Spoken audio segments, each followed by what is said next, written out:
솔로몬의 범죄로 인해서 남북 이스라엘이 분열이 되었습니다. 우리 간사님은 여기 휴지 좀 갖다 주세요. 남북 왕국이 분열됐습니다. 솔로몬이 계속해서 범죄를 지을 때 하나님께서 직접 솔로몬에게 기도 가운데 두 번이나 나타나셔서 회개하라고 하셨습니다. 그런데 솔로몬은 이것을 무시했다고 성경에 기록이 되어 있습니다. 그래서 하나님께서 정령 이 나라를 찢어서 반으로 찢어서 다른 사람에게 주리라. 하나님 예언하신 대로 나라가 남북으로 갈린 것이죠. 원래 이스라엘 나라였는데 반으로 나뉘면서 유다 왕국과 이스라엘 왕국으로 분열하게 된 거죠. 자, 이 분열 왕국 시대에 하나님께서 어떻게 이스라엘을 인도하셨는지를 보도록 하겠습니다. 분열 왕국 시대는 열왕기 상하와 역대기 상하를 통해서 나와 있습니다. 근데 유다, 자 남쪽 남쪽은 유다 왕국이고 북쪽이 이스라엘이죠. 그래서 성경을 읽을 때는 이스라엘이 하는 것은 열왕기서와 역대기를 읽을 때 이스라엘이 하는 것은 북쪽 이스라엘을 얘기하는 거예요. 북쪽 이스라엘을 얘기하는 것은 처음부터 하나님을 떠나버린 백성을 의미하는 것입니다. 유다는 할 때 이 유다는 이 다윗의 언약을 이어받은 예루살렘 성지, 예루살렘 성소에 예배드리는 민족으로서 하나님께서 다윗에게 약속하신 다윗 언약을 계승할 것이 유다 백성들, 유다 민족을 통해서 유다 백성인 다윗의 후손을 통해서 메시아가 오실 것을 약속하셨죠. 그래서 이 유다가 이 분열왕국 남유다와 북이스라엘입니다마는 하나님의 관심의 중점은 유다 왕국에 있었다 하는 것을 우선 여러분이 아셔야 됩니다. 그래서 유다의 왕도 20명, 이스라엘의 북이스라엘 왕은 19명, 결국 20명 비슷하지요. 그러나 유다 왕국은 다윗의 언약을 주신 이 메시아가 이 다윗의 자손으로 오셔야 되기 때문에 이 유다는 조금 더 오래 갔습니다. 그래서 이 345년을 지속했어요. 근데 이 북이스라엘은 약 200년 만에 망했죠. 그래서 분열이 된 이후로 북이스라엘은 약 200년 만에 20명의 왕이 통치했으니까 한 사람 평균 통치 기간이 10년인데 비해서 유다 왕국은 20명이 300년을 넘게 통치했으니까 15년 이상 평균 통치한 것을 보게 됩니다. 특별히 북쪽 이스라엘은 처음부터 끝까지 끊임없는 쿠데타로 보세요. 나라가 계속 쿠데타에 의해서 왕들이 바뀝니다. 왕을 암살해서 정권이 바뀌는 게 북이스라엘의 특징이죠. 왜요? 처음부터 하나님을 떠났기 때문이죠. 남유다 왕국, 다윗 언약을 유산으로 받은 이 유다 왕국은 단 한 번 쿠데타가 있었습니다. 이 아달랴라는 여왕에 의한 쿠데타인데 이 쿠데타를 제외하고는 유다 왕국의 쿠데타는 없었죠. 정상적으로 자기 아들에게 쭉 물려주는 것을 보게 됩니다. 하나님의 관심이 어디에 가 있는지를 우리는 볼 수 있게 됩니다. 그래서 우리는 특별히 유다 왕국의 왕들에 대해서 20명의 왕들에 대해서 관심을 가져야 되고 이들의 이름은 여러분들이 지금 외워야 돼요. 한국 분들은 이시조서 2조의 왕들의 이름을 외우죠. 태정, 태세, 문단세 하면서 어렸을 때 다 외웠는데 그런 식으로 외울 필요가 있다. 근데 북이스라엘의 왕은 몇 사람의 이름만 외우면 된다. 자, 우선 이 유다 왕국과 이제 남북이스라엘 왕국의 역사를 열왕기서와 역대기서에서 두 성경이 기록하고 있습니다만은 너무 어렵죠. 이 성경을 읽기가.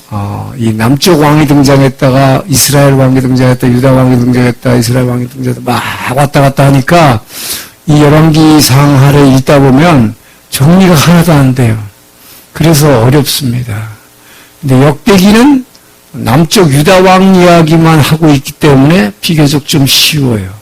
북이스라엘의 왕은 아예 건드리지도 않았어요. 얘기도 안 하는 것입니다.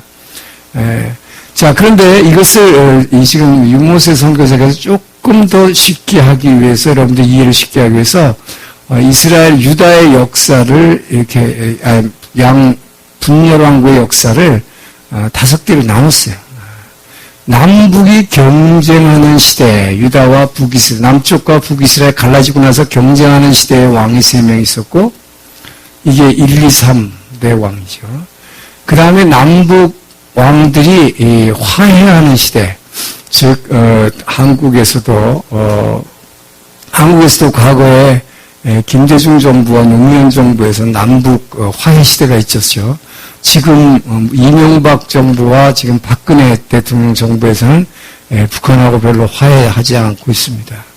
자, 이런 식으로 이 이스라엘의 경우도 남북의 이스라엘, 유다와 이스라엘의 관계가 서로 끊임없이 싸우던 분열되자마자 전쟁이 계속 있었고 경쟁했죠. 그러다가 약 3대에 걸친 화해 시대가 있었는데 그러고 나서 남북이 다시 완전히 사이를 끌어버리는 시대가 있었고 그리고 나서 아수리아가 이건 정복 시대라고 했는데 이거는 좀 맞지 않는 것 같아요. 아수리아 침략 시대라고 고치는 게 좋을 것 같습니다. 정확하게 얘기하면 아시리아가 유다를 몇 번씩 침략해온 것이지 완전히 점령한 건 아니에요. 침략 시대. 그리고 이 마지막 유다 왕국 시대라고 되어 있는데 유다 왕국 시대가 아니라 이것은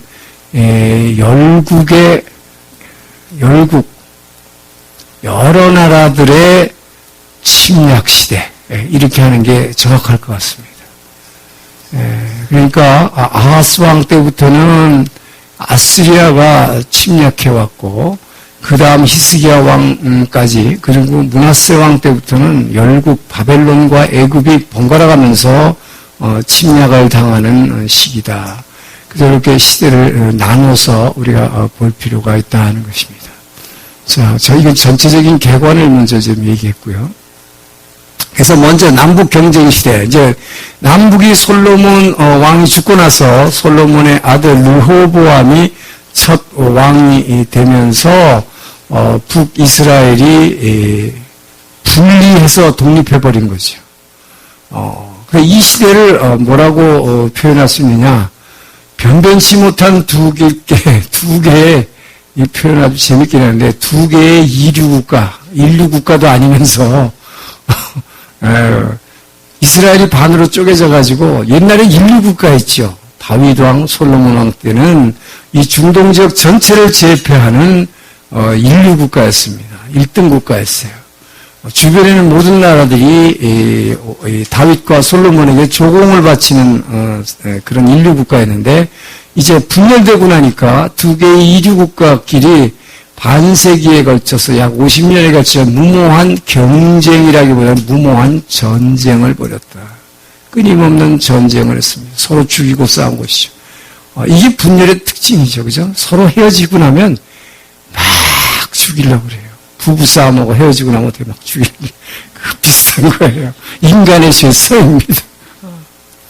자, 그런데 둘이서만 그냥 싸우면 좋은데 이 집안 싸움, 남북, 자, 이스라엘 같은 민족이죠. 같은 민족이 서로 싸우면서 외세인 아람을 끌어들이는 바람에 원래 아람이라는 나라는 지난번에 얘기했죠. 원래 북쪽에 시리아죠. 시리아인데 이 아람 시리아는 아직 하나의 통일된 국가의 형태를 갖추지 못했습니다. 어디까지나 도시국가, 여러 개의 도시국가였는데 이 도시국가였던 이 아람을 점점 남북이 서로 싸우면서 이 외세를 끌어들이는 바람에 이 아람이라고 하는 시리아라는 큰 나라를 만들어줬고 이제 이 아람이라는 나라가 원래는 다윗 왕 때 다윗과 솔로몬에게 조공을 바치던 작은 국가였는데 이제는 이스라엘을 하나님이 징계하는 큰 나라로서 이스라엘을 치시는 그 도구로 사용하게 된다 하는 것입니다. 결국 이것은 남북 이스라엘이 싸우는 과정에서 오히려 다른 나라 한 나라를 크게 키워주는 결과를 가져왔다 하는 것이죠. 자, 그러면 이때에 지금 북쪽에 있는 아람 국가를 봤지만 남쪽에 있는 애굽의 상황은 어떻게 됐느냐? 자, 애굽은 지난번 말씀 애굽은 21왕조 요 직전의 왕조죠. 21왕조 때는 람세스 3세가 이쪽에서 몰려온 그리스에서 몰려온 해양 민족의 침입을 막아내려고 아주 선전했다고 그랬죠. 그거 막아내다가 쇠퇴해서 망해버립니다. 그래서 등장하는 게 22왕조예요. 이 22왕조는 리비아의 용병 출신인 장군이 용병이 바로 왕이 되는 것입니다. 그것은 이 해양민족이 그리스의 해양민족이 쳐들어올 때 이 해양민족과 리비아가 연합군이 공격했다고 그랬죠. 그래서 이 리비아는 사실은 이 애굽을 공격하는 공격군으로 가담을 했었습니다만은 이제 시간이 흐르자 이 리비아의 군인들이 용감하다는 걸 알고 애굽에서 용병으로 쓰기 시작했습니다. 리비아 군사들을. 그래서 이 리비아의 용병 대장인 한 사람이 이제 바로 21왕조의 마지막 람세스가 죽고 나자 아들을 남기지 못했기 때문에 이 용병대장이었던 이 근위대장이 바로 왕이 되는 것입니다. 그것이 부바스티스 왕조. 이 부바스티스 왕조라는 것은 수도가 부바스티스였기 때문에 부바스티스 왕조라는 이름이 붙었다. 결국 리비아계가 이제 애굽을 다스리는 바로 왕이 됐습니다. 그런데 중요한 것은 그동안 21왕조 이전에 BC 1200년 하면 여러분 생각나는 거 있어요? 이 BC 1200년이 바로 해양민족이 이 동쪽으로 침입해온, 그래서 북쪽에 있는 히타이트, 저쪽 메소포타미아 위쪽에 있는 히타이트 왕조를 멸망시켰고, 이 남쪽에 애굽을 공격해서 애굽은 살아남았지만 애굽이 완전히 마지막 약소국으로 전락했던 이 BC 1200년 이때 이래로 지금 BC 900년대이죠. 9세기경까지 약 300년의 기간을 이 애굽은 완전히 힘을 쓰지를 못했어요. 푹 죽어 있었습니다. 그리고 북쪽도 어떻게 됩니까? 이 메소포타미아 반도 위에, 메소포타미아 저 위에 대륙, 그러니까 이스라엘의 북쪽에 있는 지역에는 강대국이 사실상 사라진 상태가 되어버렸죠. 히타이트가 막 멸망하고 해양민족이 침입함으로 말미암아 강력한 국가가 하나도 생기지도 못했어요. 이 300년의 시기를 은혜시대라고 얘기합니다. 은혜시대라는 건 뭐예요? 이스라엘 백성들에게 있어서의 은혜시대지요. 왜요? 큰 강대국이 이들을 침략을 안 했기 때문에 망하지 않은 것입니다. 이 기간이 근데 뭐에 해당됐습니까? BC 1200년 이후면은 바로 사사시대 중반기. 블레셋이 여기 바로 해양민족이 여기 정착하는 요 시기죠.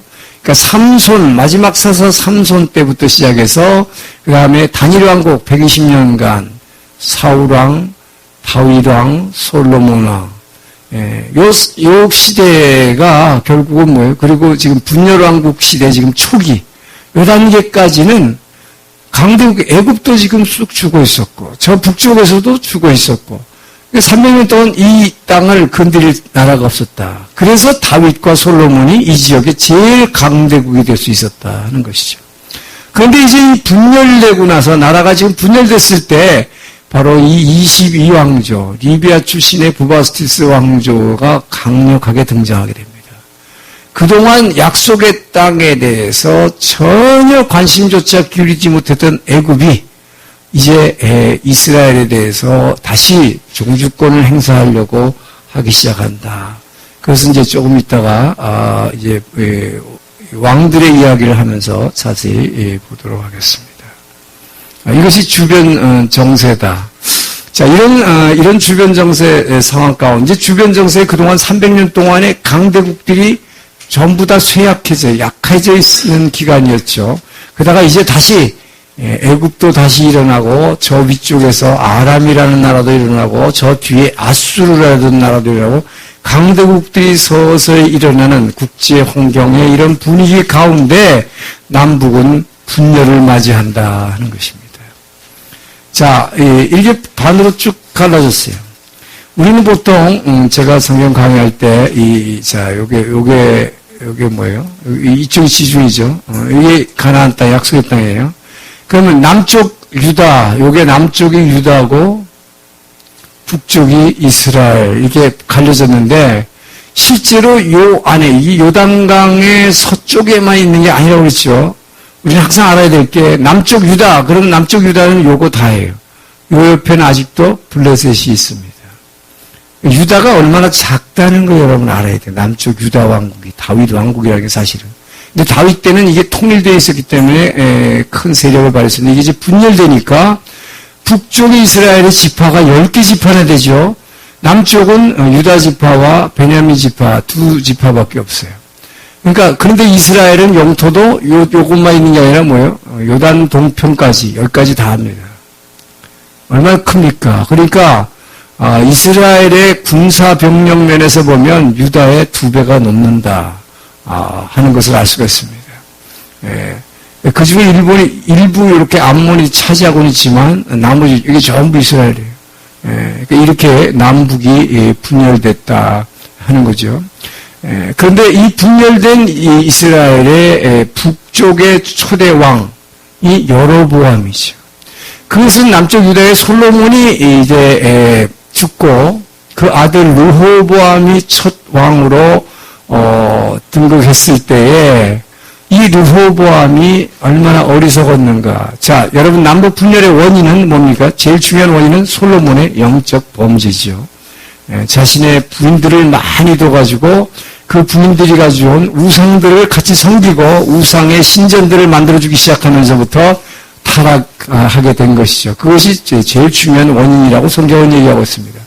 그러나 정치적으로 볼 때 분열왕국의 초대왕이었던 유다의 초대왕이었던 르호보암 즉 솔로몬의 아들 이 왕은 얼마나 어리석었던 왕이죠. 그때 북이스라엘의 초대왕이 되는 여로보암이라는 사람은 뭐였습니까? 솔로몬 당시에 이 여로보암은 중요한 것을 여러분 알아야 되는 거예요. 여로보암은 무슨 지파 출신일까요? 항상 이 이스라엘의 역사에서 2개의 지파의 대결이 나오죠. 유다 지파하고 어느 지파요? 에브라임. 늘 우리가 알아야 되는 거예요. 여호수아에 속했던 여로보암. 그래서 사사시대에 늘 말썽을 부렸던 리더로서 세워졌던 에브라임 지파 출신입니다. 결국 이 유다 왕국의 반기를 든 것입니다. 결국 뭡니까? 다윗 왕, 솔로몬 왕이 통일 왕국을 다스리고 있었을 때 솔로몬이 범죄해서 하나님이 나라를 갈랐을 때 여로보암은 요셉 지파의 감독관이었습니다. 성전을 7년 짓고 그 전에 왕궁을 13년간 졌어요, 솔로몬이. 약 20년간 국가에서 이스라엘 백성들은 원래가 레위기에 보면 강제 노역을 시키지 않게 되어 있는데 그렇게 하면 안 되게 되어 있는데 솔로몬이 자기 백성들을 강제 노역을 시키면서 자기 지파인 유다 지파만 쏙 빼놨다. 그리고 세금도 면제해 줬죠. 그러니까 이때부터 벌써 솔로몬이 이렇게 할 때부터 뭡니까? 분열의 원인을 이미 제공하고 있었다는 거죠. 북쪽의 여로보암, 그러니까 에브라임 지파를 비롯한 10개 지파들은 유다 지파에 대한 엄청난 불만을 갖고 있는 상태에서 자신의 백성, 에브라임 지파와 베냐민 지파의 감독관이었던 여로보암, 하나님은 이 사람에게 이미 이 솔로몬 왕 때 이 반쪽을 띄어서 이 나라를 찢어 그에게 주겠다고 미리 선지자를 통해서 말씀하셨고 선지자를 통해서 여로보암에게 네가 왕이 될 것이라고 보여줬죠. 자, 그래서 이 여로보암이 이스라엘 장로들과 함께 이 초대왕 르호보암, 분열한 유대의 초대왕 르호보암에게 가서 우리들의 노역을 줄여달라. 강제노동 너무 힘드니까 부역을 줄여달라 했을 때 뭐라고 그랬습니까? 내 아버지는 내 아버지보다 내 새끼손가락이 내 아버지의 이 뭐예요? 가슴둘레보다 크다. 얼마나 교만한 말입니까? 그러면서 내 아버지는 채찍으로 너희를 다스렸다면 나는 전갈로 다스리라. 무서운 말을 한 거죠. 그래서 결국은 어떻게 됩니까? 여로보암을 비롯한 이 장로들이 이제 더 이상 우리는 다윗의 집안과 관계가 없다 하면서 올라가서 이 세겜에 올라가서 세겜에다가 처음 북이스라엘 수도는 세겜에서 왕이 됩니다. 여로보암 왕 취임하죠. 근데 뭣도 모르고 이 르호보암은 자신의 감독관을 보내죠. 세겜에다가.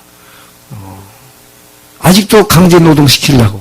그 감독관을 파견하는 사람을 이 여로보암이 죽여버리죠. 자, 이것으로 나라가 분열되는 것입니다.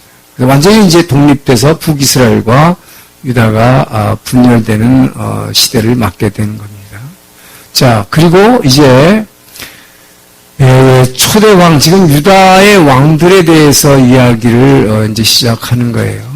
자, 유다의 지금 왕 초대왕 르호보암이죠. 여러분 이게 헷갈리면 안 돼요. 북쪽 이스라엘의 초대왕은 여로보암. 여로보암의 길 하면 뭡니까? 예루살렘 성전에서 예배드리지 말고 자기 멋대로 단과 베델에다가 금송아지 산당을 지은 사람이죠. 여로보암이.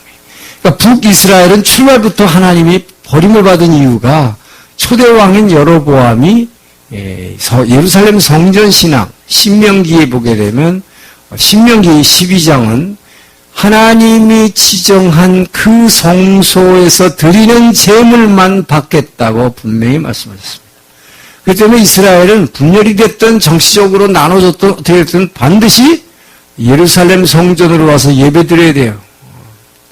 그런데 이 북쪽 이스라엘은 뭡니까? 바로 여로보암이 저 북쪽에 있는 단과 여기 밑에 있는 베델에다가 금송아지 상당을 그러니까 자기네 뭐예요? 영토의 제일 끝 북쪽하고 제일 남쪽 두 군데다 만들어 놓고 여로보암 자기 멋대로죠. 제사장도 레위 족속만이 제사장을 할 수 있는데 레위인 진짜 제사장들은 남쪽으로 전부 추방해 버렸습니다. 그러니까 여호와를 섬기는 제사장들은 다 추방해 버리고 왕이 임명한 일반인 제사장을 금송아지 산당의 제사장으로 삼았습니다. 또 한 가지 여로보암이 잘못했다라기보다도 어떤 하나님 말씀을 자기 멋대로 어긴 것은 이스라엘이 섬겨야 할 3대 절기가 있죠. 유월절, 맥추절, 수장절 있는데 이 마지막 수장절이라는 게 우리로 말하면 추수감사절인데 추수감사절을 자기 멋대로 날짜를 그냥 바꿔버렸어요. 왜 그러냐? 3대 절기에는 모든 백성이 다 예루살렘 성전으로 가야 돼요. 근데 어떻게 하는 것입니까? 못 가게 하려고 날짜를 바꿔버린 거죠. 고날래에 못 가게 가려고. 이런 식으로 신앙을 완전히 왜곡해서 금송아지 산당 신앙을 만들었다. 다만 이건 바알 우상을 섬기는 건 아니죠. 하나님을 섬긴다는 이름으로 우상 숭배를 하게 만든 것. 이것이 여로보암의 길이다. 그래서 이 북이스라엘의 첫 단추가 잘못 끼워진 거죠. 이것은. 그래서 북이스라엘은 처음부터 하나님으로부터 버림받은 10개 지파가 되어버린 것이다.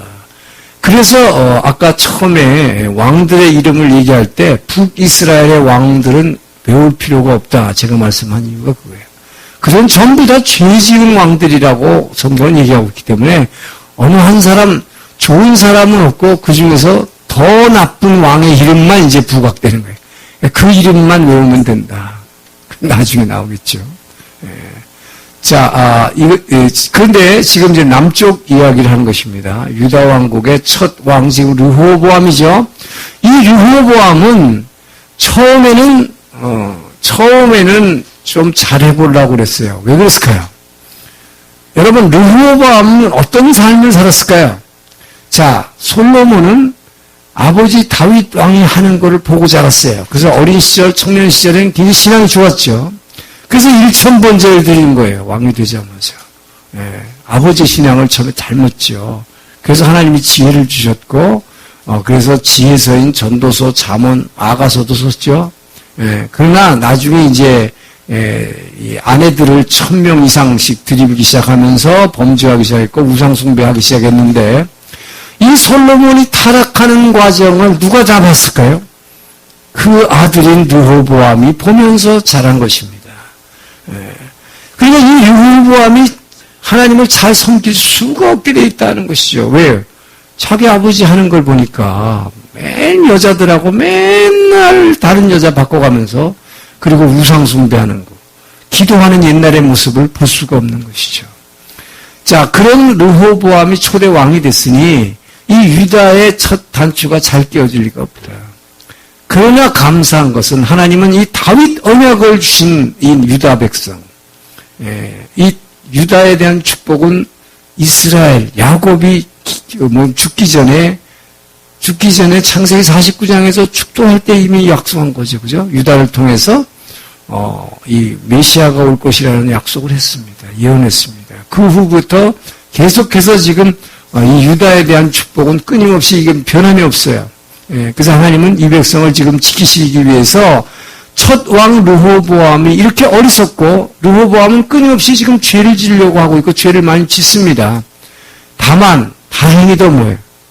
북쪽의 초대 왕인 여로보암이 예루살렘 성전을 섬기는 제사장들을 전부 남쪽으로 추방시켰기 때문에 북쪽에서 내려온, 한국으로 말하자면 평양에서 내려온 장로교회 목사님들이 부산에 피난와 갖고 교회를 다 세웠잖아요. 그 바람에 그들이 내려오는 바람에 이 르호보암이라는 어리석은 왕을 옆에서 전부 이 제사장들이 감싸면서 왕이시여 이렇게 하면 안 됩니다. 성전에서 예배 드려야 됩니다. 이렇게 하니까 처음에는 그냥 따라줬어요. 왜? 제사장들이 저 위에서 쫓겨와가지고는 막 울면서 호소하니까 따라줬어요. 그러나 성경에 보면 이 르호보암은 어리석어서 자기 아버지 잘못한 우상 섬기는 그런 일을 쫓아가기 시작한 것입니다. 그래서 초대왕은 이 하나님을 버리고 나쁜 짓 했다고 열왕기서는 아주 악한 왕이라고 르호보암을 평하고 있습니다. 자, 그래서 이 시삭의 출전은 뭐예요? 애굽 바로 왕이 이제 드디어 300년간의 겨울잠을 깨고 이 잠자던 곰이 일어난 거예요. 그래가지고 어떡합니까? 하나님이 이 바로 왕을 시켜서 예루살렘을 점령하게 만듭니다. 그러니까 그동안 300년간 이스라엘의 평화가 있었는데 이제 처음으로 강대국이 다시 이스라엘을 간섭하기 시작하는 거예요. 그래서 이 시삭이라는 것이 바로 아까 22왕조, 애굽의 22왕조의 쇼생크 1세, 이건 역사적인 왕의 이름, 이것을 한국말로 성경이 번역하면서 시삭이라고 그랬어요. 쇼생크 1세, 시삭. 이 쇼생크 1세를 예루살렘으로 하나님이 보내는 거예요. 그래갖고 예루살렘 정복해버립니다. 예루살렘을 순간적으로 정복해버려가지고 왕궁을 점령하고 나니까 어떻게 됩니까? 엄청난 이 공포에 휩싸였죠. 그러니까 이 르호보암이 갑자기 이 강대국이 쳐들어오다가 상상을 못했죠. 300년 동안의 평화가 있었는데 자기네 아버지 솔로몬 때는 이 지역 전체를 다스리고 다른 나라를 조공을 바쳤는데 상상을 못하는 일이 벌어진 거예요. 그래가지고 급히 솔로몬이 만들었던 금방패, 그 당시에 금이 엄청나게 많은 그걸로 다 금방패를 만들었는데 성경에 몇 개라는 숫자가 없어요. 그러니까 여기저기 뭐 학설이 다 달라. 500개였다. 30개였다. 뭐 얼마인지 몰라야 돼. 이 금으로 만든 큰 방패들을 전부 다 시사왕 애굽 쇼생크에서에 바친 것입니다. 그리고 무릎을 꿇었어요. 근데 하나님이 자 분열된 이 나라를 유다 왕국을 바로 멸망시킬 수는 없잖아요. 바로 뭡니까? 징계. 하나님 끊임없이 징계하는 거예요. 멸망시키려고 징계하는 것이 아니다. 회개하기 위해서 회개시키려고 징계하신 거죠. 예. 그래서 이 예루살렘을 먼저 유다 왕국의 르호보암 왕을 징계한 다음에 내친 김에 이 애굽 왕 시삭이 유다 왕국만 친 게 아니에요. 북쪽으로 올라갑니다. 이스라엘도 칩니다. 이스라엘 누굴 치는 거예요? 여로보암의 길로 갔던 여로보암 왕을 징계하는 것이죠. 아주 쑥대밭을 만들어요. 사실은 북쪽을 더 쑥대밭을 만들어요. 왜? 북이 더 나쁘니까. 예루살렘 성전을 버리고 금송아지 산당 섬기고 앉았으니까. 그래서 처음에 여기 세겜의 수도를 잡았지만 세겜을 완전히 파괴버리고 이제 분이엘로 도망갑니다. 수도를 옮겨서 여로보암이. 그러니까 시삭 애굽의 시삭 왕이 분이엘까지 쫓아가가지고 분이엘을 파괴버. 분이엘이 어디입니까? 바로 야곱이 하란 땅에서 돌아오다가 약복강가에서 밤새 하나님을 씨름하면서 만났던 그 분이엘이에요. 그것을 파괴버립니다. 그러니 또 다 도망가요. 그 도망가가지고 저쪽 무기토까지 도망가지만 무기토까지 쫓아갑니다. 이 시삭이. 그래서 이 무기토라는 데는 어디라고 그랬죠? 이게 이스라엘에서 제일 군사 요새라고 그랬죠.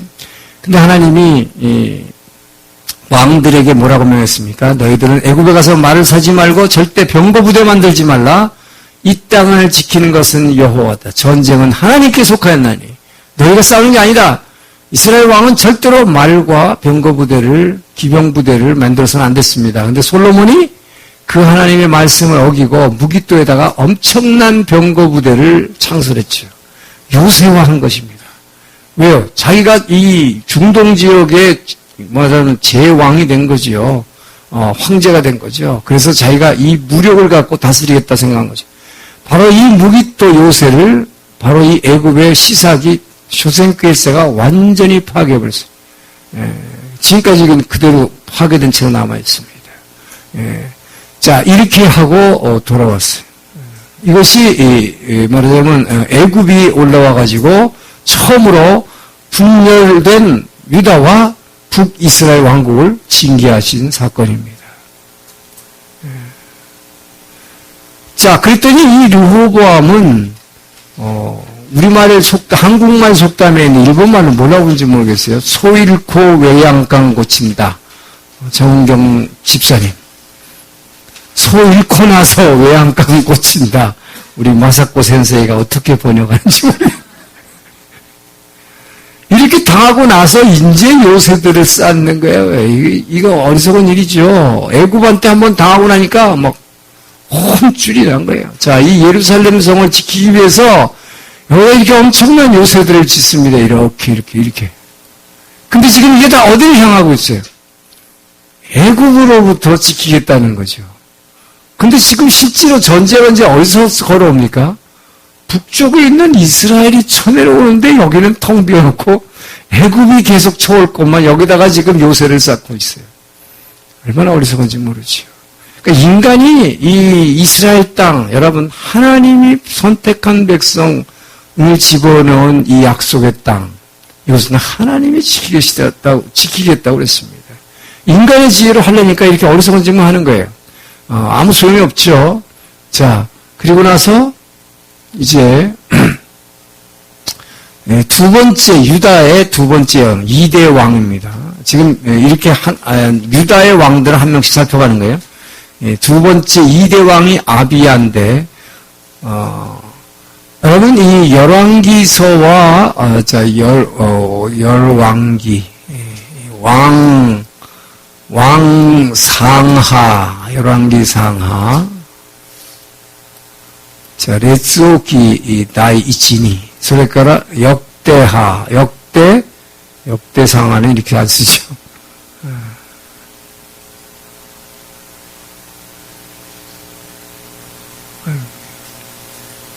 안 쓰지네.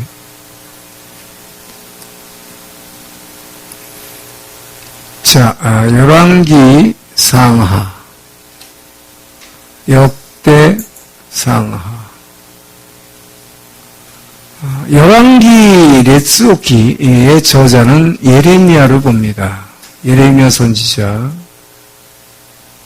역대기의 저자는 에스라로 봅니다. 정확하진 않지만 신학계에서 이렇게 본다는 얘기죠. 자, 예레미야가 열왕기서를 썼는데 예레미야서에 예레미야는 이 유다의 멸망을 자기가 예언했고 직접 망하는 것을 눈으로 목격한 사람이죠. 자, 그러니까 이 예레미야가 열 왕들의 이야기를, 남북 왕들의 이야기를 총망라해서 다 쓴 거예요. 근데 그 주제가 뭘까요? 왜 남북 이스라엘은 다 망했는가? 죄 때문이다. 자, 이 왕들의 죄를 폭로하는 것이 열왕기 상하의 주제예요. 그러니까 여러분, 열왕기 상하의 왕들의 이야기는 전부 이 사람은 이런 죄를 져서 망했고, 이 사람은 이렇게 죄를 져서 징계를 당했고, 이런 얘기를 하고 있는 것입니다. 죄 때문에 망했다라는 거예요. 자, 역대기는 같은 역사를 다루고 있습니다. 왕들의 역사를 다루고 있는데, 역대기는 우선 대상이 뭐라고 그랬어요? 북이스라엘 왕들은 아예 언급도 안 하고, 남쪽 유다의 왕, 다윗 언약을 가진 유다의 왕들의 이야기만 하는 것이 첫째 역대기의 이야기죠. 왜 그럴까요? 에스라는 누굽니까? 포로에서 돌아와서 예루살렘 성전을 돌아와가지고 돌아온 유대 백성들에게 율법을 가르쳤던 사람이죠. 율법을 가르치면서 이들에게 이 역대기를 쓴 이 기본 목적이 왜 이스라엘 나는 누구인가? 이스라엘 백성의 정체성, 특별히 유대 백성들의 정체성을 강조하기 위해서 에스라가 역대기를 쓴 것이요. 너희들은 왜 포로로 나라가 왜 망해서 포로로 끌려갔다가 다시 근데 예루살렘으로 왔는가? 목적이 뭐냐? 이 역사의 주인공, 이스라엘 역사의 주인공이 유대인일 뿐만 아니라 세계 인류의 역사의 주인공이 유대인이다 라는 걸 강조하는 게 역대기입니다. 그렇기 때문에 유대인들에게 희망을 심어주기 위해서, 이것은 죄 때문에 망한 게 중요한 게 아니라 이제는 뭐야? 다시 살려야 되는 거죠. 예루살렘 성전을 다시 짓고 성벽을 다시 쌓고 없어졌던, 잃어버렸던 말씀, 율법을 가리키고, 이렇게 함으로써 뭐예요? 메시아가 이 땅에 올 수 있는 준비를 하는 작업입니다.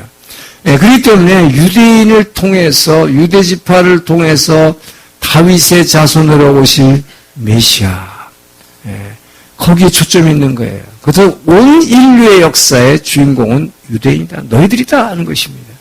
그렇기 때문에 역대기가 똑같은 왕들의 이야기를 하고 있으면서도 역대기에서는 예를 들면 다윗이 밧세바하고 범죄한 이야기를 역대기는 안 하고 있습니다. 왜요?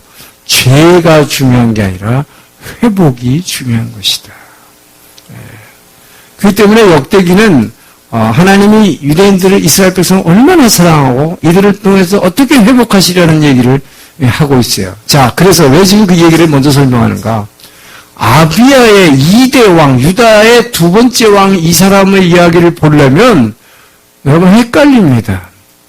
열왕기서에 나오는 2대 왕 아비야는 이름도 아비얌이에요. 얌. 아비야가 아니라 아비얌. 그런데 뭐라고 열왕기 예레미야는 이 2대 왕을 평가하기를 여호와의 눈에 보시기에 무지무지 악한 왕이다. 한마디로 이렇게 얘기하고 더 이상 얘기를 안 합니다. 그건 끝이에요. 아비양은 하나님 보시기에 악한 왕이었다. 그런데 역대기에서 똑같은 2대 왕 아비, 이름이 얌이 아니라 아비야로 나오는데, 똑같은 이야기를 하는데 여기는 되게 좋은 왕으로 나온다. 이게 이상하지, 헷갈리는 거죠. 자, 왜 그럴까요? 에스라는 지금 죄를 다루는 것이 아니라 회복을 다루고 있다. 유대인 너희가 주인입니다. 너희들의 사명은 이스라엘의 회복뿐만 아니라 온 인류를 회복해야 될 사명을 갖고 있다. 그렇기 때문에 에스라는 역대상 1장부터 9장까지 족보를 얘기하는데 이 족보를 아브라함의 후손으로 시작하지 않습니다. 아담부터 시작하는 거예요. 유다는 아담의 자손이다. 그 얘기는 뭐예요? 모든 인류를 회복할 책임이 유다 백성에 있다. 그래서 메시아가 말하자면 유다의 다윗의 자손으로 나왔다는 얘기를 아담부터 시작하고 있다는 것이죠. 자, 그래서 역대기에 나오는 아비야의 얘기는 지금 여기서 아비야의 정복전쟁, 보십시오. 이건 역대기 13장이죠. 열왕기서에는 없어요.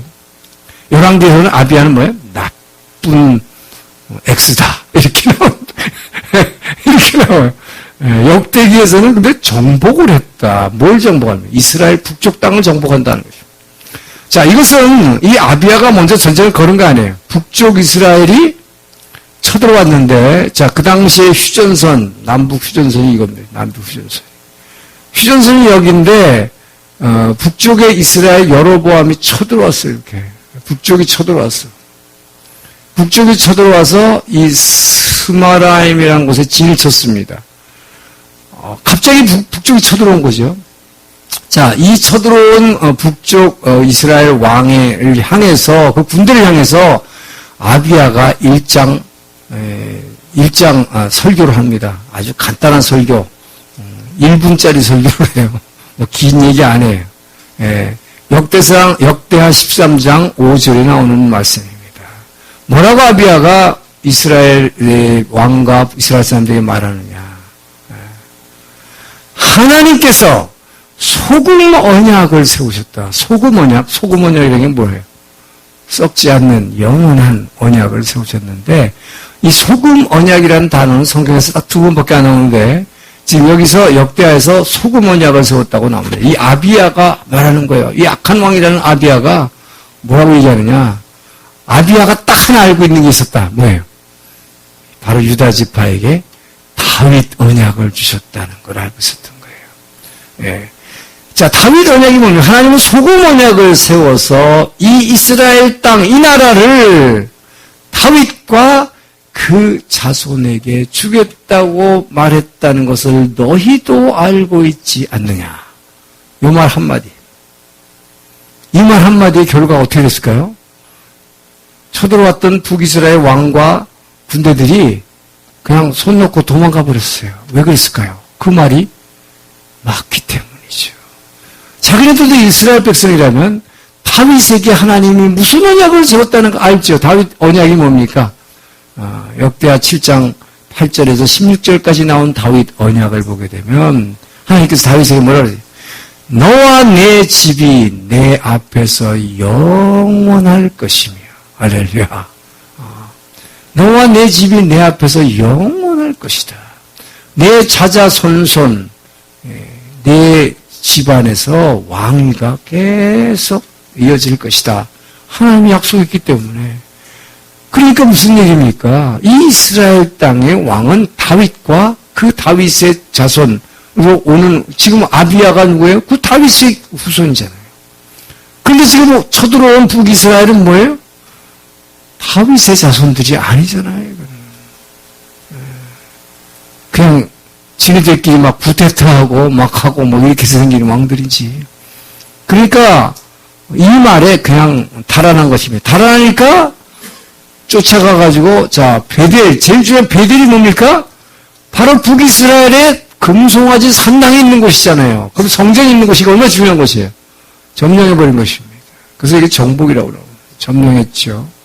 그 다음에 오브라라고 하는 것은, 오브라 하면 뭐 생각나요, 여러분? 미국의 텔레비를 많이 보는 사람, 오프라. 유명한, 그 여인 있지요. 아주 세계적으로 유명한 흑인 사회자, 그 사람 이름이 오프라예요. 오프라. 그 오프라입니다.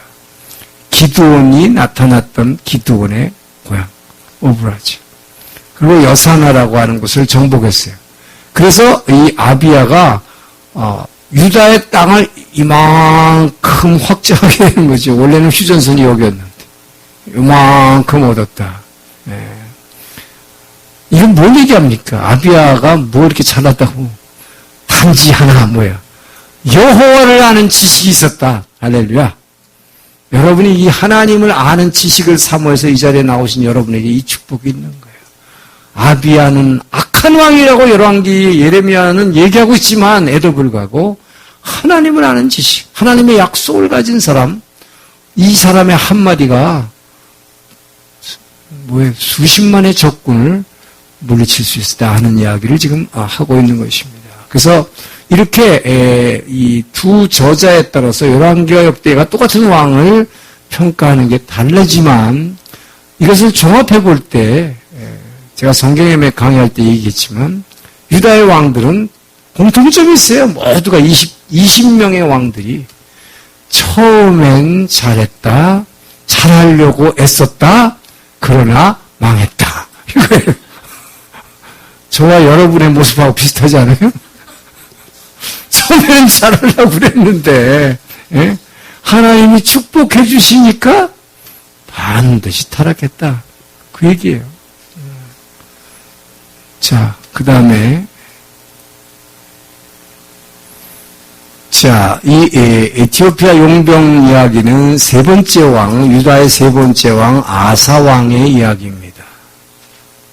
자, 이 아사 왕은 이제 유다의 20명의 왕 중에서 지금 첫째, 둘째는 결국 전체적으로 볼 때 뭐예요? 악한 왕으로 분류됩니다. 아사 왕은 선한 왕의 첫 번째로 등장하는 인물입니다. 근데 선한 왕으로고 평가하기에는 너무 부족한 사람이에요. 그런데 이 아사 왕이 왜 선한 왕이라고 하느냐? 바로 이 에티오피아 용병 세라의 침공인데 여기는 에티오피아 용병이라고 이렇게 썼지만 이건 역사적인 얘기로 쓴 것입니다.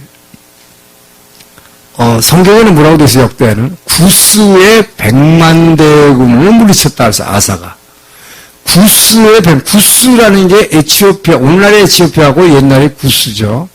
근데 이 구스의 100만 대군이라고 했지만 실제로는 이것은 구스의 에티오피아 용병이에요. 어디까지는. 실제로는 누구의 침공이냐? 애굽의 침공입니다. 애굽의 침공이에요. 자, 이 얘기는 뭘 합니까?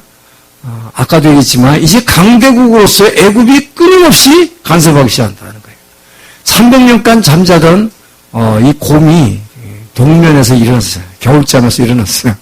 다시 근데 자기가 쳐들어오지 않고 100만 명의 에티오피아 용병인데 이 에티오피아 용병 세라라는 사람이 용병대장인데 애굽의 용병대장인데 바로왕 시삭 아까 바로왕 시삭 있었죠. 그 시삭 쇼생크 1세가 예루살렘과 북이스라엘을 치고서 돌아가는 길에 요 밑에 사루헨이라는 곳에 애굽의 전초기지를 하나 만들어 놓고 돌아갔습니다. 이 사루헨이라고 하는 전초기지에 에티오피아 용병 수십만을 바로가 기르고 있었다는 것이죠. 근데 이 사람에게 100만 명을 붙여가지고 다시 유다를 침공하게 만든 거예요. 유다를. 자, 유다를 침공하게 만든 거예요. 자, 이를 침공하기 위해서 여기 뭡니까? 마레사로. 그러니까 이 에티오피아 용병대장 세라가 100만 대군을 이끌고 애굽의 군대로서 이제 유다 땅을 침공해 온 거죠. 이때에 이 아사 왕이 어떻게 했느냐 하는 것입니다. 아사 왕이 어떻게 했을까요? 지금 아직 이 유다가 분열된 유다가 무슨 대단한 군대를 갖고 있었겠어요? 군대가 있긴 있었지만 이걸 가지고 이 100만 군대를 물리치기에는 역부족이죠. 그러니까 이 아사 왕이 한 것을 뭘 생각했는가? 아사 왕은 바로 솔로몬 때 성전을 봉헌할 때 솔로몬이 성전 봉헌 기도하는 기도 내용을 생각한 것입니다. 그것을 기억해낸 것입니다. 여러분, 여호와를 아는 지식, 이 성경을 알고 있는 지식 굉장히 중요해요. 그래서 지금 보세요. 아까 조금 전에 이 두 번째 왕도 아비야도 그랬지만 성경을 아는 지식 하나로 저걸 물리쳤죠. 이 사람도 마찬가지. 아사는 왜 성경에서 이 사람을 좋은 왕으로 구분을 해주느냐? 이 사람은 바로 솔로몬의 봉헌기도를 생각하고 봉헌기도에서 뭐라 그랬습니까? 솔로몬이 이렇게 얘기했습니다. 성전을 봉헌하고서 두 손 들고 무릎 꿇고 성전 앞에서 기도하면서 땅바닥에서 기도했어요. 수많은 백성들 앞에서 여호와 하나님이여, 우리가 이 성전을 향해서 어디 있든지 간에 성전을 향해서 기도하면 설령 외적 우리의 잘못으로, 우리의 죄로 인해, 이스라엘 범죄로 인하여 수백만 대군이 이스라엘을 치러 왔을 때라 할지라도 우리가 여호와의 전을 향하여 이렇게 두 손 들고 기도하면 그 적들을 물리쳐 주시옵소서. 이 기도예요. 그 기도를 믿은 것입니다. 아사는. 하나님께서 솔로몬에게 축복하셨은 그 하나님의 솔로몬의 봉헌 기도를 들으시고 하나님 어떻게 응답했어요? 솔로몬의 이 성전의 제단에 하늘에서 불을 내려서 붙여주셨습니다. 이것을 응답했죠. 이 아사 왕은 그것을 기억한 것입니다. 그래서 그 기도에 입각해서 기도한 거예요. 무릎 꿇고 기도한 것뿐이야. 아무것도 한 거 없어요. 아사는 100만 대군이 지금 쳐들어왔습니다. 한 게 없어요. 기도한 거예요. 그냥 솔로몬의 기도. 주여. 그러면서 이렇게 얘기했어요. 강한 자와 약한 자 사이에서 오직 약한 자를 돕는 이는 여호와 하나님뿐임을 믿습니다. 이 믿음의 고백으로 이 에티오피아 군대가 철수하게 되는 것이죠. 자, 이렇게 해서 1, 2, 3대 왕이 나왔는데 이 아사 왕은 그래서 좋은 왕으로 구분이 되지만 문제는 또 뭐냐? 이 사람이 금세 또 죄를 짓는다는 거예요. 무슨 죄를 짓는가? 이렇게 기도로 한 사람이 자, 무슨 죄를 짓는가 하기 전에 5분간 휴식하겠습니다. 시간이 됐어. 자리를 정돈해 주시기 바랍니다.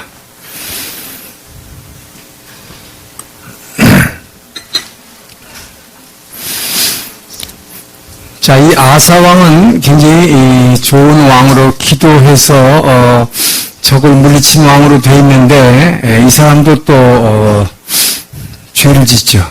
이 죄라는 것은 그 100만 대군이라고 하는 애굽의 군대가 쳐들어왔을 때 기도 한 번으로 물리쳤던 사람이 다른 큰 강대국도 아니고 북쪽에 이스라엘이 쳐들어왔어요.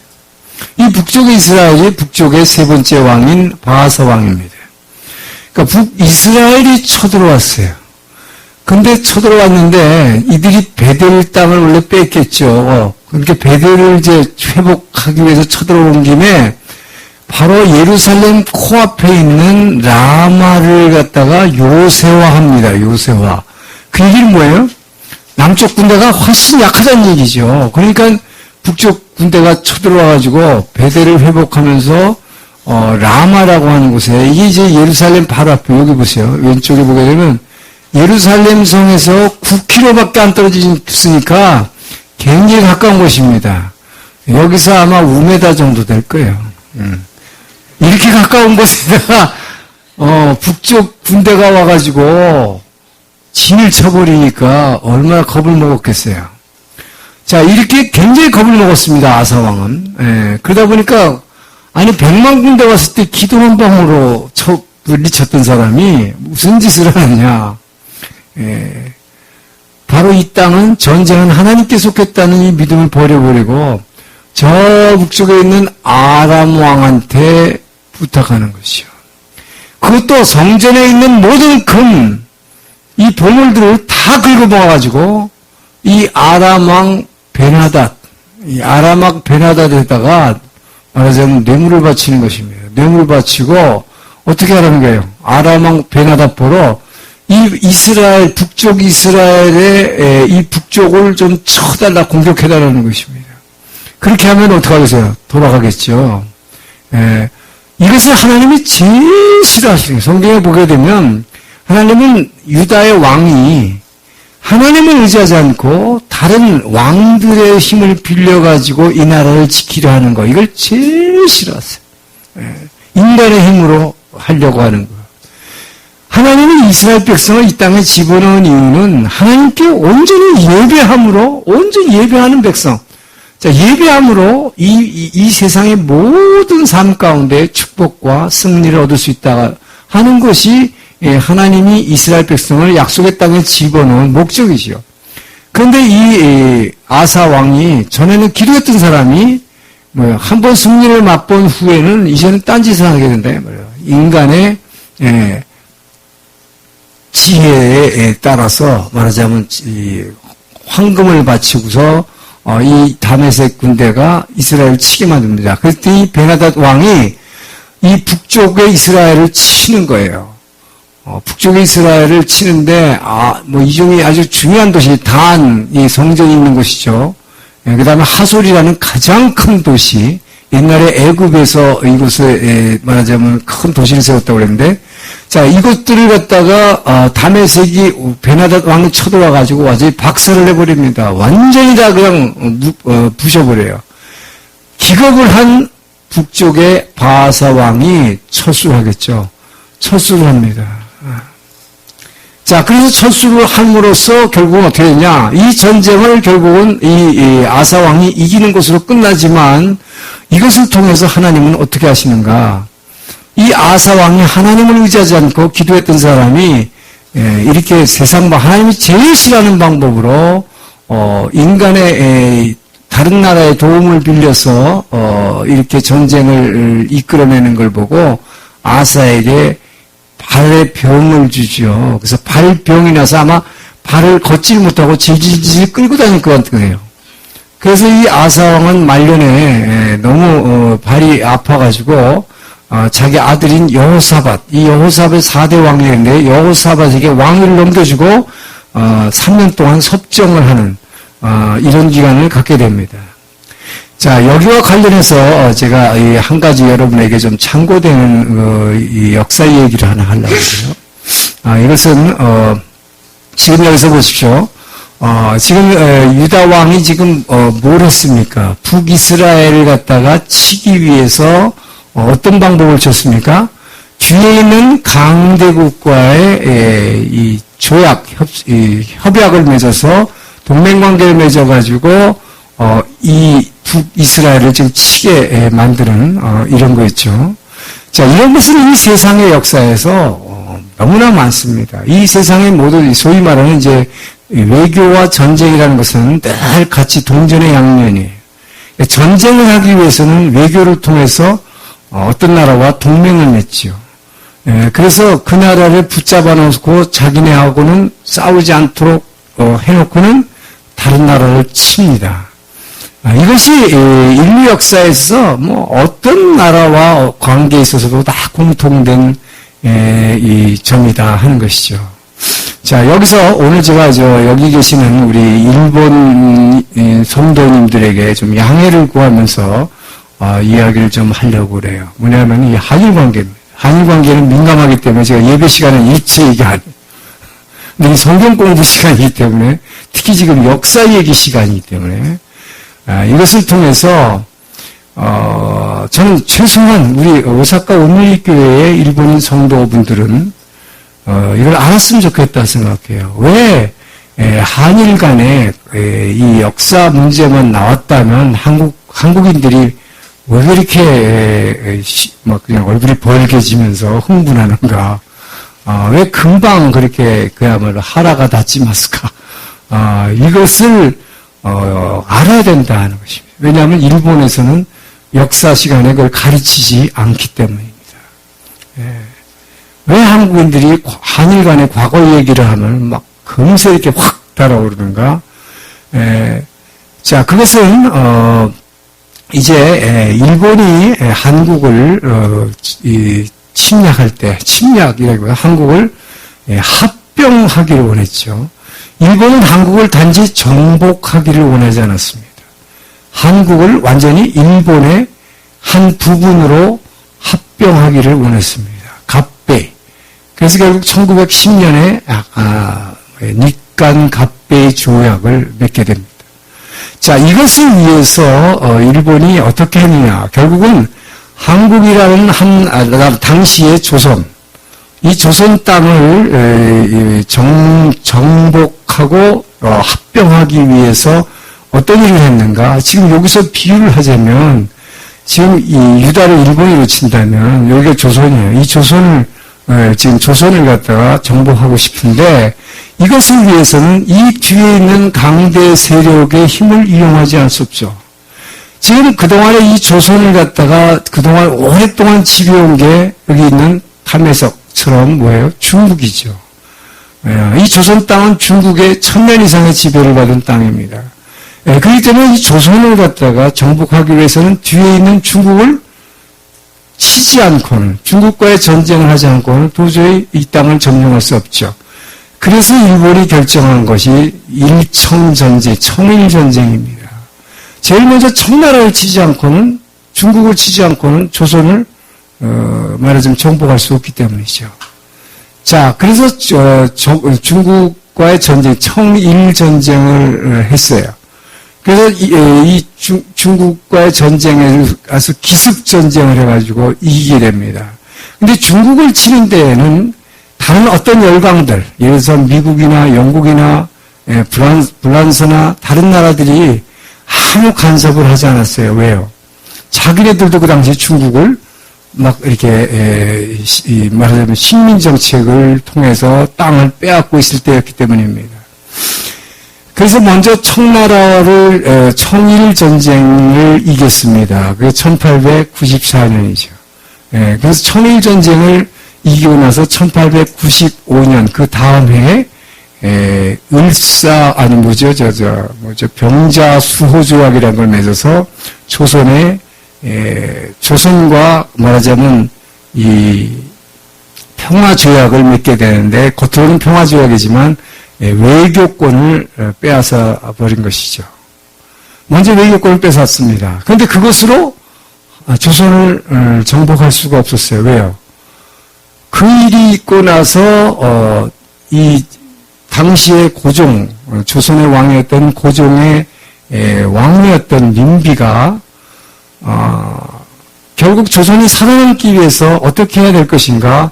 미국과 영국과 러시아라고 하는 서양의 큰 세력의 도움을 받아야 되겠다 생각한 것입니다. 특히 그 당시에 고종 황제 때 한국에 와 있던 언더우드 선교사, 미국 사람이죠. 그렇기 때문에 미국을 굉장히 민비가 굉장히 좋아했습니다. 그리고 선한 사람으로 봤습니다. 왜요? 학교도 세워주고 병원도 세워주고 그거 하는 병원을 세워주고 학교 세워주는 대신에 선교 활동을 하지 말라라는 약속을 언더우드는 지켰습니다. 겉으로는. 그러니까 선교 활동을 겉으로는 적극적으로 하진 않았어요. 그러나 간접적으로 선교가 되지요. 그래서 미국을 굉장히 의지했습니다.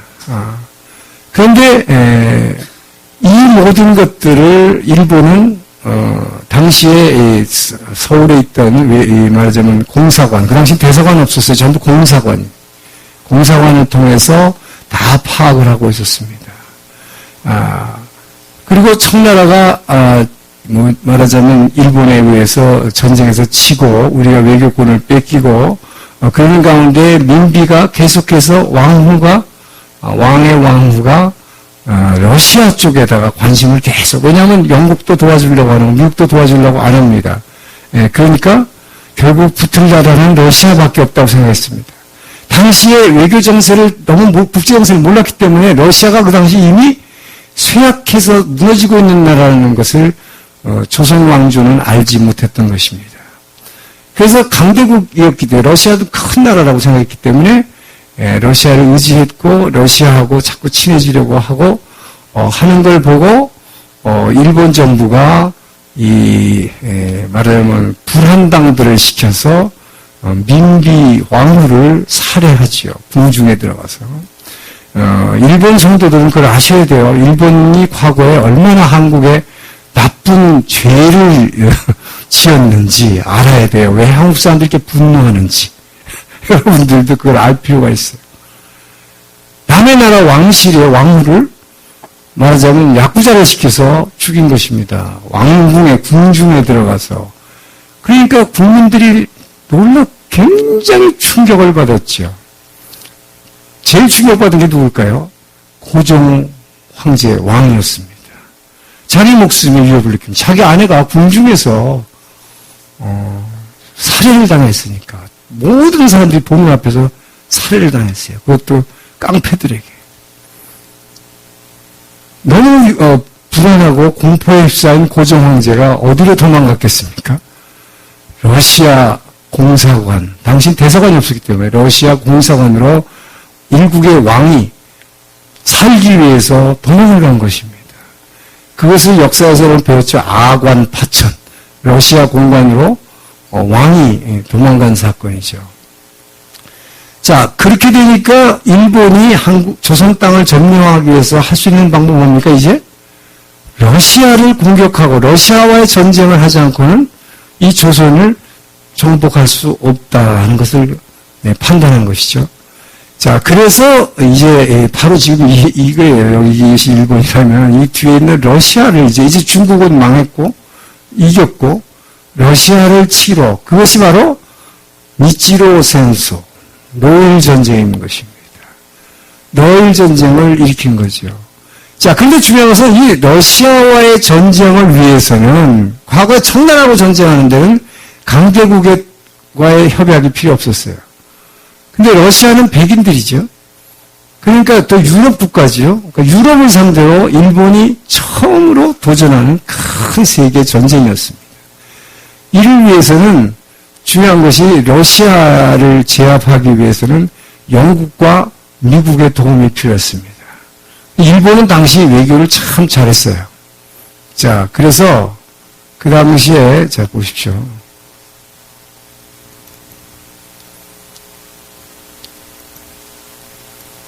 지도를 보려고 그런 거예요.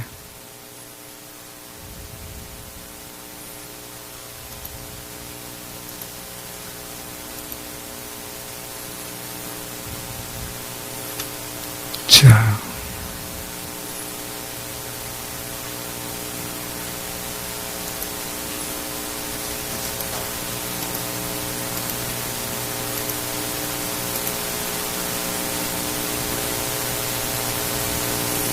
잠깐만요. 이걸 조그맣게 줄여야 되는데 어떻게 줄여야 되나?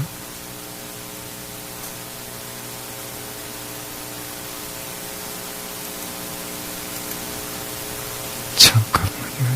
잘못했다. 다시 하겠습니다.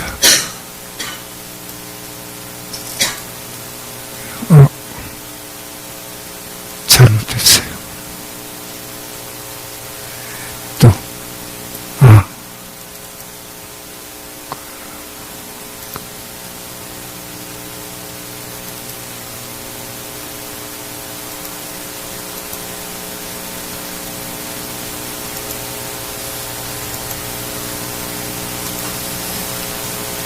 자, 예, 이 세계 지도를 보려는 건데, 이게 자꾸 다르게 나오지. 됐어요.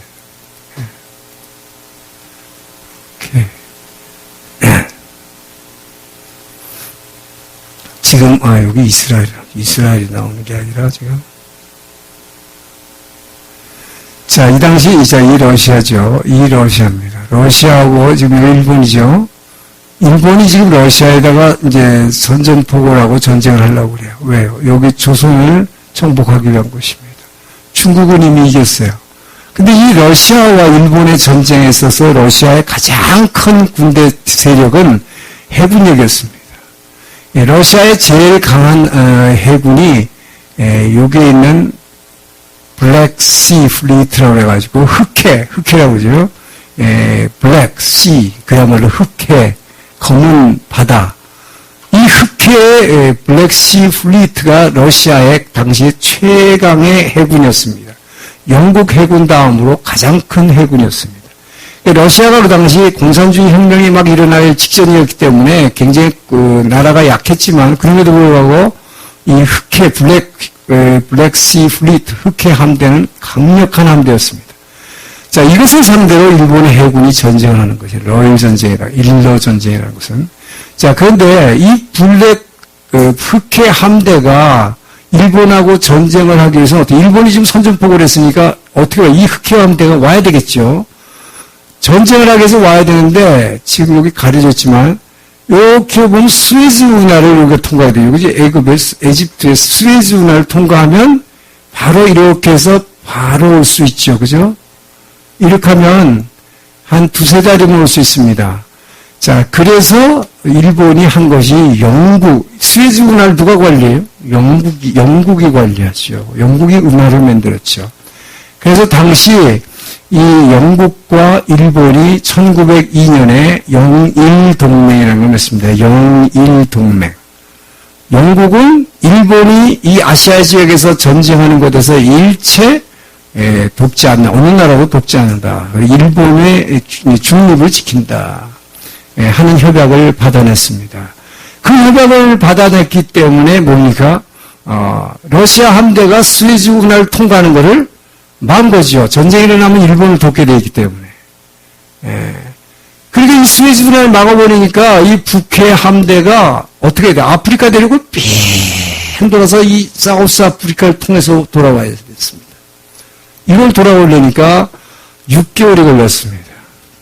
이미 전쟁은 일어났는데 이 가장 큰 러시아의 이 전력이 6개월을 여기를 돌아가지고 아프리카 대륙을 돌아오면서 반 이상이 설사병으로 쓰러졌습니다. 배를 오래 타고 있으면요, 이 채소를 못 먹는다고 그래요. 그렇죠? 신선한 채소를 못 먹죠. 그리고 전쟁을 해야 되기 때문에 빨리 와야 되기 때문에 항구마다 들릴 수가 없으니까 막 와야 되니까 채소를 못 먹고 계속 오랫동안 못 먹고 배를 타고 있으면 설사병이 걸린다고 그래요. 그래서 반 이상이 죽었습니다. 배를 타고 오면서.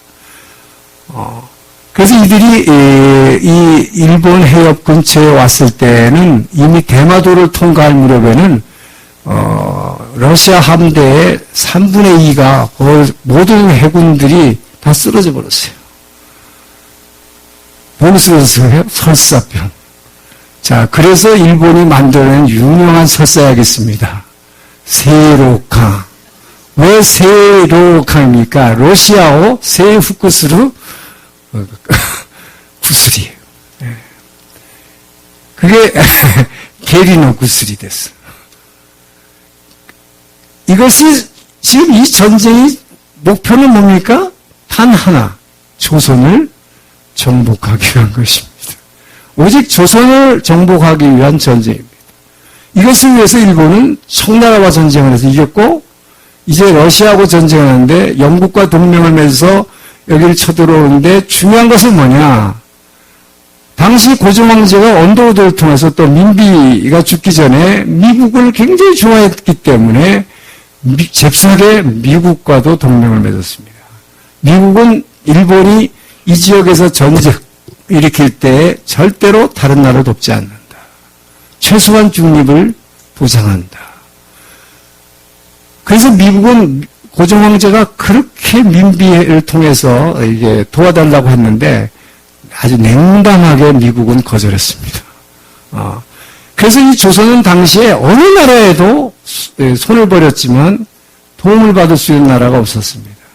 그러니까 일본은 마음대로 조선 땅을 흔들 수 있는 권한을 갖게 되고, 자, 러시아의 군대를 이곳에 맞아가지고 바로 전쟁을 한 이 러시아 북해 흑해 함대, 당시 최강의 함대와 일본 해군이 해전을 한 곳이 어디냐? 바로 지금의 독도입니다. 그렇기 때문에 이 독도라고 하는 것은 일본에서는 다케시마라고 하지만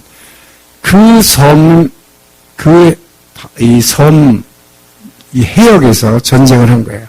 그래서 그 독도라는 걸 배경으로 해서 러시아 함대를 기다리고 있다가 일제 공격을 해서 거기서 완전히 러시아 함대가 100% 바닷속에다 깔아앉습니다. 이것을 통해서 일본은 독도라고 하는 섬이 전쟁을 할 때 해전에서 얼마나 전략적으로 중요한 섬인가, 사람도 살지 않는 무인도지만 이것이 굉장히 중요하다는 것을 깨닫게 됩니다. 그래서 1904년에서 1905년 불과 1년 만에 전쟁은 끝나죠. 노일 전쟁은. 1905년 전쟁이 끝나면서 일본이 한 게 뭡니까? 일본이 이 전쟁을 이기면서 이제 러시아를 완전히 제압했죠. 완전히 제압하고 나서 이 한반도를 이제 점령하는데 이 독도를 바로 1905년에 러시아와의 전쟁을 이긴 다음에 1905년에 이 독도를 지금 어디죠? 시마네겐의 한 마치로 편입을 시킨 것입니다. 그러니까 1905년 이전까지는 일본 정부는 이 독도를 완전히 조선 땅으로 인정했고 일본의 어부들이 출항할 때도 반드시 허가를 받고 독도에 출항을 시켰습니다. 그런데 중국하고 전쟁을 이기고 러시아와의 전쟁을 이긴 다음에 아무도 조선을 도와주는 이 힘이 없는 조선, 그리고 1905년에 을사보호조약이라는 조약을 통해서 한국을 완전히 장악하고 외교 군사권을 다 뺏은 다음에 한국의 이제 조정은 망했죠. 조선은 이제 왕이 끝났습니다. 조선의 마지막 왕인 순종은 동경으로 끌려왔습니다. 그래서 그 순종왕에게 준 땅이 아카사카 프린스, 지금 프린스 호텔이라고 유명한 아카사카 프린스 호텔이 동경에 가면 있습니다. 그것이 그 순종 왕에게 준 땅입니다. 자, 이렇게 함으로써 조선의 외교 군사 권한이 하나도 없는 상태에서 일본은 일방적으로 독도라는 것을 시마네갱의 한 마치로 편입을 시킨 것입니다. 그러면서 외교적으로는 지금도 독도는 역사적으로나 지리적으로나 국제법상으로 일본의 고유한 영토이라고 주장합니다. 자, 여기 계신 일본 여러분 성도들은 이 사실을 알아야 된다는 것이죠. 이런 것은 학교에서 가르치지 않기 때문에.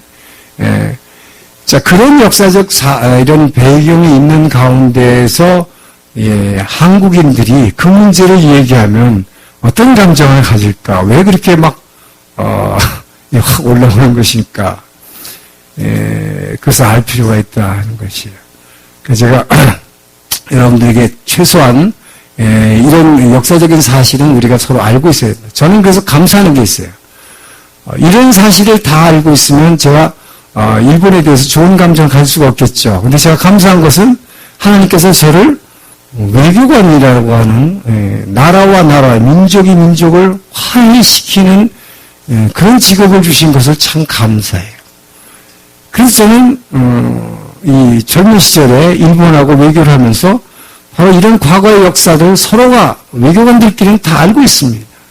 서로를 알면서 서로 이해하는 가운데에서 어떻게 해서라도 하나 되고 어떻게 해서 국제사회에서 협력하는 관계를 맺기 위해서 노력해 왔다는 거. 그래서 참 감사하고 지금도 제가 은퇴를 했지만 과거 일본 웸성 관료들과 좋은 관계를 가지고 있다는 게 감사하고 무엇보다도 이 일본 땅을 하나님의 복음을 들고 와서 하나님 나라의 대사로 일하게 된 것을 더 감사하게 생각합니다. 자, 우리 성도들은 이런 과정들을, 우리 역사적인 과정들을 참고로 알고 있는 게 좋을 것 같아서 제가 이 말씀을 드렸습니다.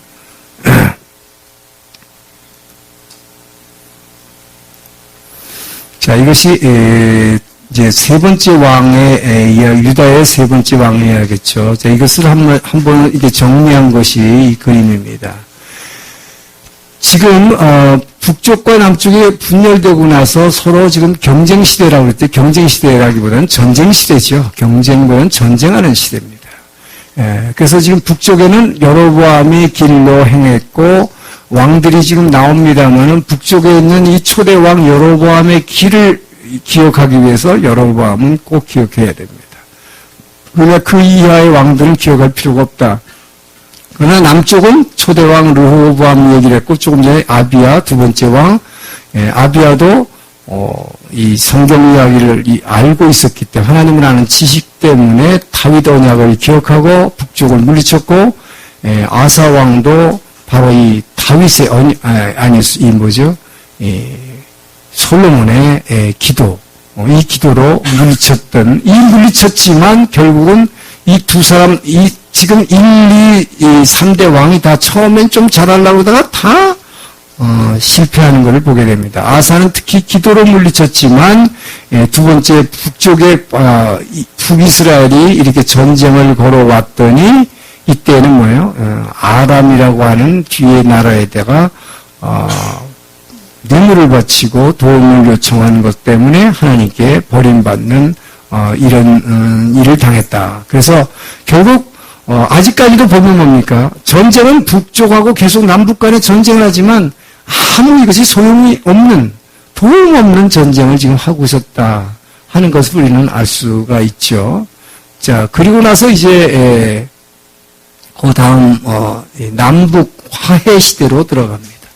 이제 서로 싸우다가 보니까 서로 싸움만 해가지고 안 되겠다 하는 생각이 들었습니다. 그런데 여기에 중요한 이 국제정세적인 배경이 있다 하는 것이죠.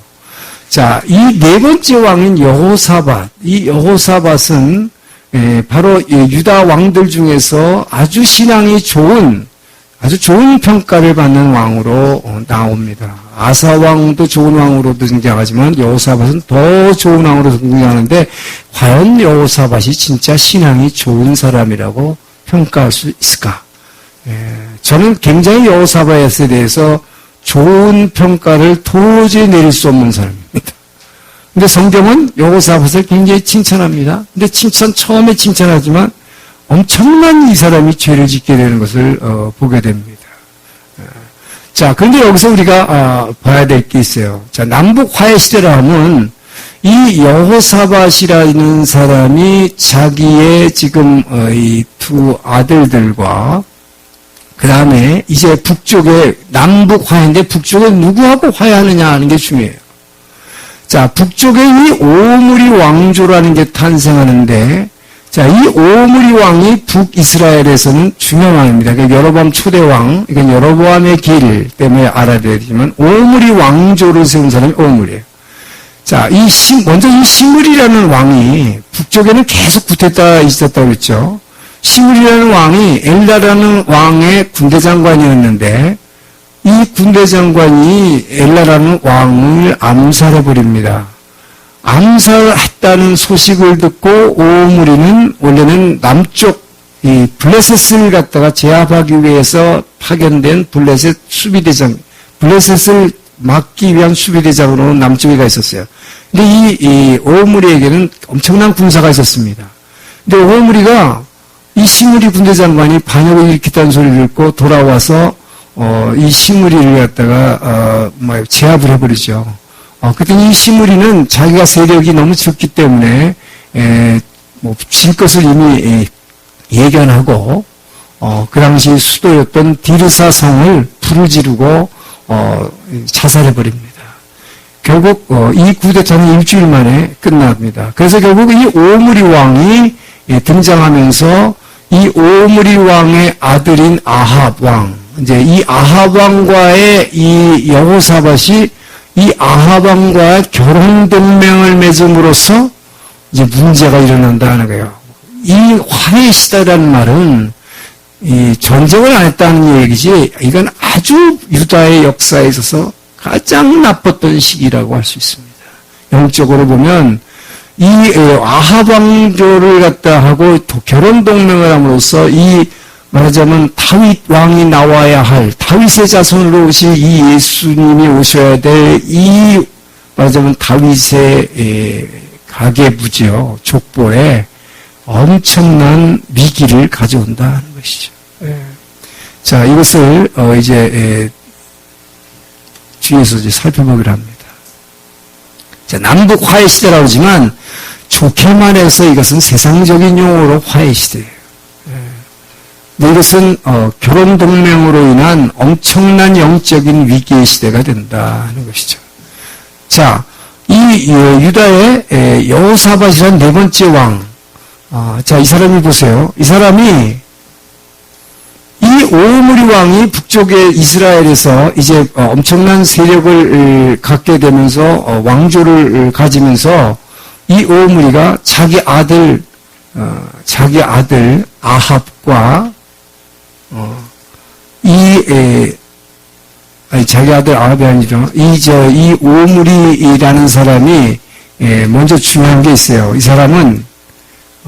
사람의 업적 중에 하나가 페니키아가 어디죠? 지금의 레바논입니다.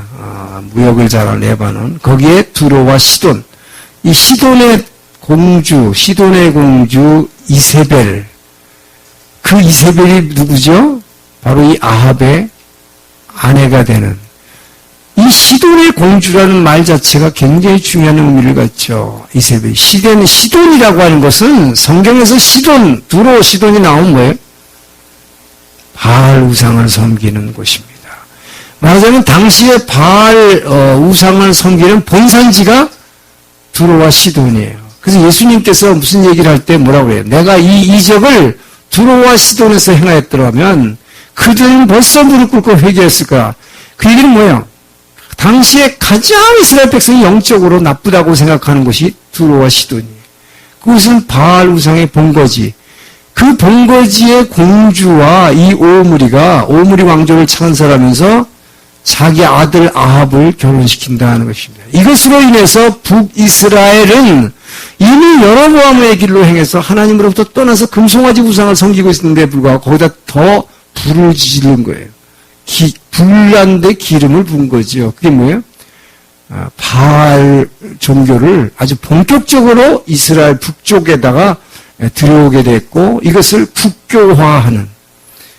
그래서 이 이세벨은 하나님을 섬기는 선지자와 제사장들을 다 죽여버리는 것입니다. 아주 하나씩 발견하는 대로 다 죽여버리는 거죠. 자, 그래서 바로 이 아합을 통해서 북이스라엘이 완전히 바알신앙으로 더럽혀지기 때문에 하나님이 보낸 선지자가 엘리야와 엘리사인 것이죠.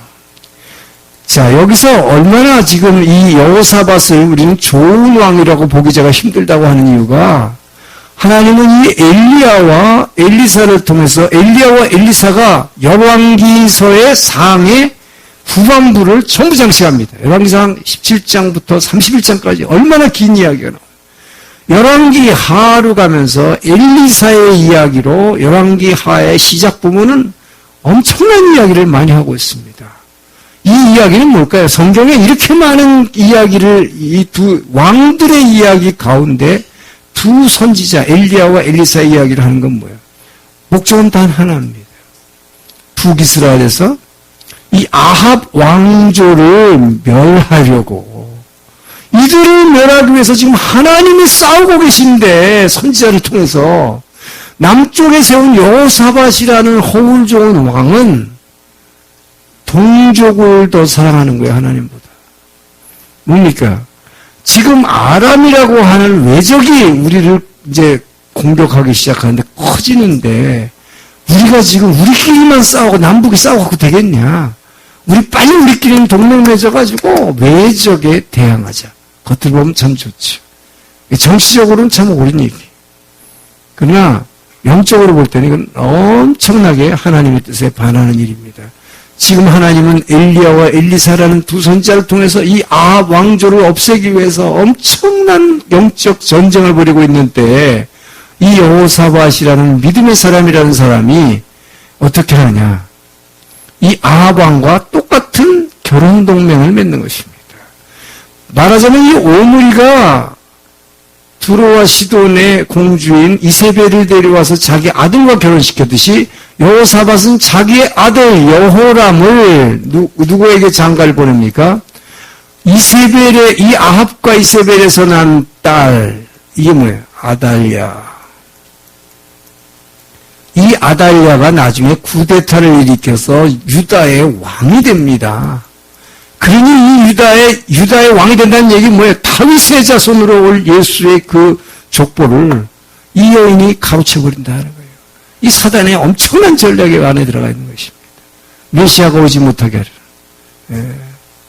자, 그래서 이 여호사밧이 지금 여기 하는 행동을 보면은 이 결혼 동맹을 맺을 뿐만 아니라 이제 전쟁을 함께 하는 거예요. 아합과 함께 길앗 라못 전투, 아람과의 전투에 참가하고, 그 다음에 이 아합의 아들인 아하시아와 함께는 이 여호사밧 보세요. 에시온 게벨에서 상설촌에서 함께 말하자면 비즈니스 파트너를 해가지고 아하시아와 무역을 함께 합니다. 근데 하나님이 이 배를 처음 에시온 게벨 항구에다 큰 이 무역선을 만들었을 때 하나님이 이 무역선을 첫 출항해서 파손시켜 버립니다. 하나님이 이렇게 지금 싸우고 계시는 거예요. 이 아합 왕조를 멸하려고. 근데 이 여호사밧은 하나같이 이 아합하고 합작해가지고 그 다음에 아하시아 왕이 죽고 나니까 또 이 아합의 아들인 또 여호람, 아합의 두 아들입니다. 아하시아와 여호람. 모압을 치는 원정에 또 같은 전쟁에 참여해서 말하자면 동맹을 맺어서 같이 싸운다는 것이죠. 그러고 나서 이 유다 이 아들 여호람의 아들 아하시아도 또 여호람과 함께 아람과의 전투에 참여합니다. 자, 이렇게 해서 이것을 이 시대를 가지고 지금 아까 유모세 선교사께서는 남북 화해 시대라 했지만 저는 이것을 남북 파멸 시대라 나는 이렇게 붙였으면 좋겠어요. 영적인 파멸 시대가 되는 것입니다. 자, 이것을 좀 더 이제 구체적으로 보겠습니다. 자, 이 배경이 국제정치에서 왔다 하는 거예요. 강대해진 아람 때문입니다. 아람. 아람이라는 나라, 지금 시리아죠. 이 시리아. 이 아람이라는 나라가 남쪽으로 남하하면서 국제정세가 남북왕국의 동맹을 초래하게 됐는데 사실 이걸 남북왕국의 그냥 동맹을 초래했다기보다는 여호사밧이라는 왕이 이 외세가 이렇게 강해지는 거에 대해서 우리끼리 싸울 이유가 있냐, 우리끼리 화합하자 하는 것까지는 좋지만 이 아합 왕 같은 악한 이 영적으로 악한 왕하고 결혼을까지 해가지고 자기 며느리를 삼는 이것은 완전히 다윗 왕조를 망치는 엄청난 영적인 죄를 짓는 행위가 됐다는 것이죠. 자, 그리고 이제 아시리아가 그동안 잠잠하고 있었는데 신아시리아 제국이 발행하게 됩니다. 그리고 밑에 있는 이 애굽 22왕조는 더 이상 이제 영향력 행사를 못하게 됩니다. 이제는 북쪽에서 아람 왕국과 신아시리아 이 두 나라가 이스라엘을 영향을 미치게 되는데 하나님께서는 이 두 나라를 가지고 아람을 통해서 북이스라엘의 영적 타락을 말하자면 이 북이스라엘이 끊임없이 하나님을 버리고 우상 숭배하는 이 북이스라엘을 아람의 왕 베나닷과 뒤에 하사엘을 통해서 북이스라엘을 징계하시는 데 사용하시고 결국 마지막에 가서는 북이스라엘을 누구에 의해서 멸망시켜요? 아시리아에 의해서 완전히 이 땅에서 멸망시켜버리는 것을 보게 됩니다.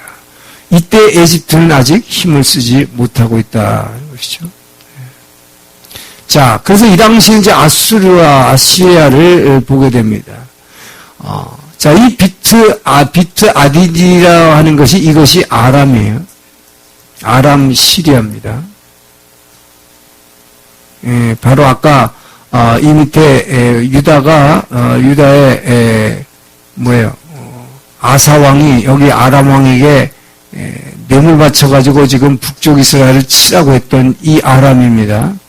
자, 이 아시리아라는 나라는 이 위에 메소포타미아 북쪽에 있어서 가장 오래된 나라예요. BC 3000년 전부터 있었던 나라입니다. 그런데 이것이 그동안에 소강 상태를 맞았었어요.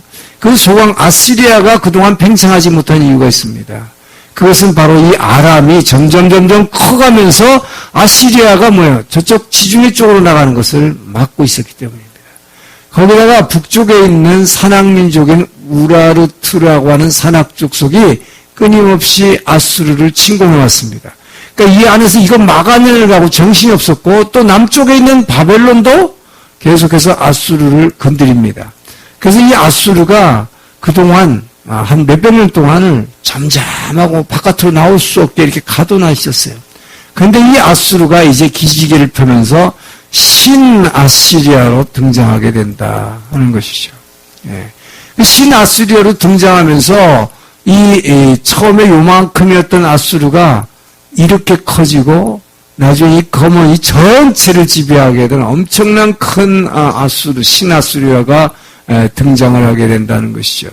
자, 이 신아수르의 등장에 큰 인물이 있는데 이것이 바로 이 왕입니다.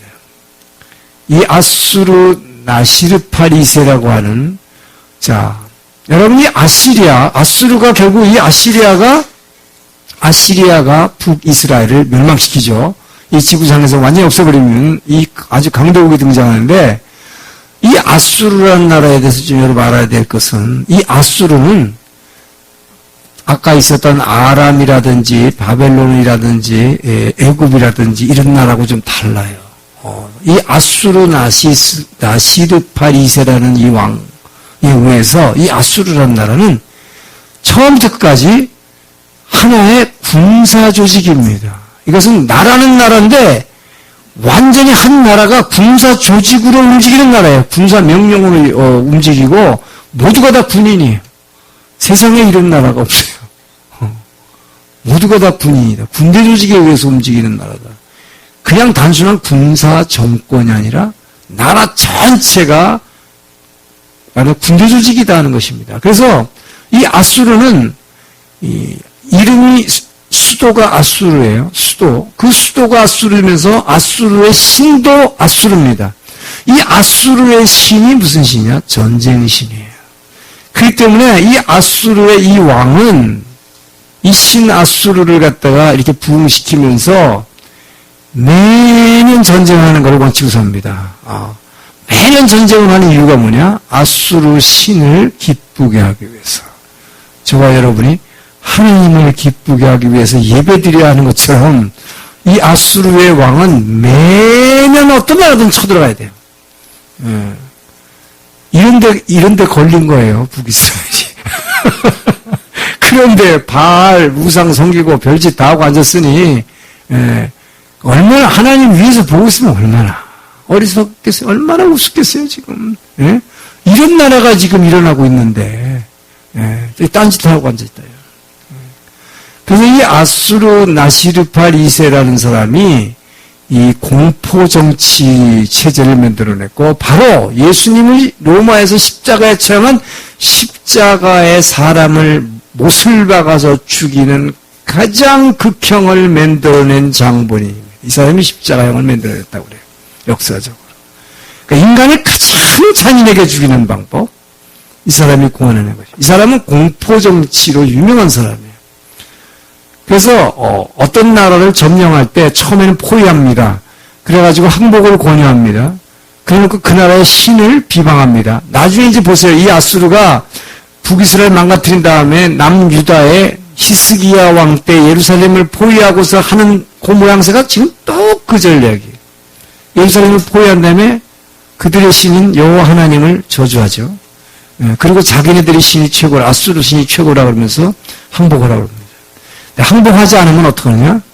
주변에 있는 조그만 마을들부터 점령을 해가서 그곳에 있는 마을 사람들을 엄청나게 고문하고 강간하고 사람 살아있는 채로 거죽을 뺏기는 고통을 그 상대방 백성들 앞에서, 성 앞에서 다 보여주는 거예요. 그래서 막 공포의 지르게 만들어요. 그러니까 이 아수르의 이 나시스팔 2세라는 왕은 아주 공포 정치로 유명한 역사의 왕입니다. 가장 악한 왕이죠. 예. 자, 이 사람이 그러니까 이 신아수르를 일으킵니다. 그래서 매년 전쟁을 해서 어떤 나라도 정복을 하는 거예요. 그래서 자기네 신한테 바치는 것입니다. 예. 참 이런 시대에 이제 참 북이스라엘이 엄청나게 잘못 걸리는데, 그 밑에 살만에셀 3세라는 사람도 그 정책을 본받아가지고 이제 이 지역을 완전히 공포로 몰아넣는 그런 60년간 지속이 되고 한 80년 정도 한 쇠퇴기가 있었고, 그리고 이제 다시 위대한 뱀사의 시나수르이기라는 것은 살마네셀 5세 사르고니세, 요게 뭐가 나와요 여러분? BC 722년은 잘 봐야 됩니다. 요게 북이스라엘이 멸망한 해죠. 살마네셀 5세가 이스라엘을 침략하기 시작해서 사르고니세 때 완전히 북이스라엘을 사마리아 수도를 함락하고 10개 지파를 완전히 노예와 이 창녀로 다 팔아버리고 아까 어떻게 한다고 했어요? 야수르는 엄청난 공포 정치하는 나라잖아요. 그래서 북이스라엘이 멸망할 때는 아주 비참하게 끝나는 거예요. 이 북이스라엘 10개 지파는 남유다는 어떻게 돼요? 바벨론에 포로로 잡혀가서 70년 포로 생활을 돌아오지 않아요. 그래서 예루살렘 성도 다시 짓고 성전도 다시 짓고 율법도 다시 배우잖아요. 그게 유다 지파입니다.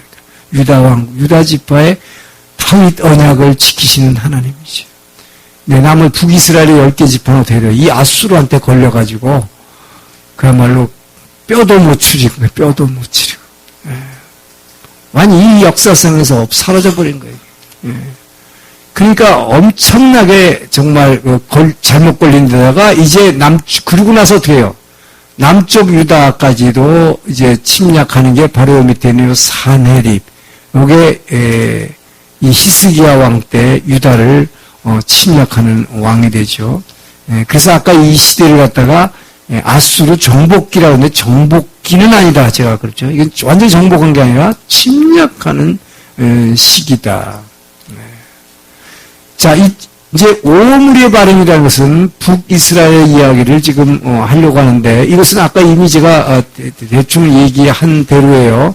말하자면 아까 시므리라는 사람이 군대 장관이 자기 왕을 여기서 디르사 수도에서 죽였을 때 반란을 일으켰을 때 오므리가 이 블레셋을 지키던 이 수비대장이었는데 이곳에서 올라와서 결국은 이 시므리가 자살하고 왕궁을 불살리는 바람에 결국은 이 오므리 왕국이 세워지면서 사마리아에 도읍하기 때문에 그래서 북이스라엘 수도가 사마리아가 되는 것입니다. 이 사마리아는 예루살렘처럼 난공불락의 요새이기 때문에 이곳으로 옮기고 이 오므리라는 사람이 말하자면 이제 이 땅을 새로 만들면서 그 아들인 이 아합에 의해서 이제 더 강대국으로 북이스라엘이 말하자면 세워지게 되는 것이죠.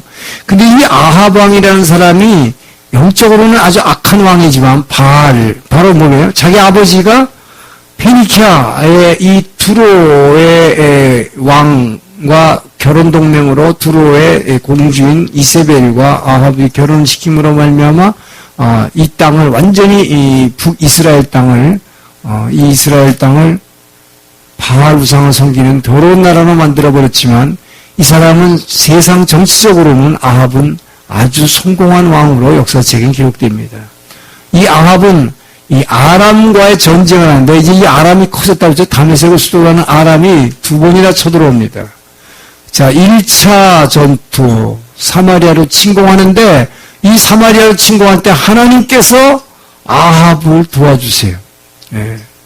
그리고 2차 또 침공합니다. 이 2차 침공에는 갈릴리 옆에 있는 아벡이라는 성을 침공하는데 이때는 놀랍게도 이 아람의 왕인 베나닷이 아합에게 사로잡히는 완전히 예상 외의 결과가 나옵니다. 이것은 하나님이 개입하셨다고 열왕기상 20장은 기록하고 있어요. 자, 하나님이 북이스라엘의 아합 왕도 처음에는 도와주셨다. 그런데 명령합니다. 이 이 베나닷 왕을 반드시 죽여라 그럽니다.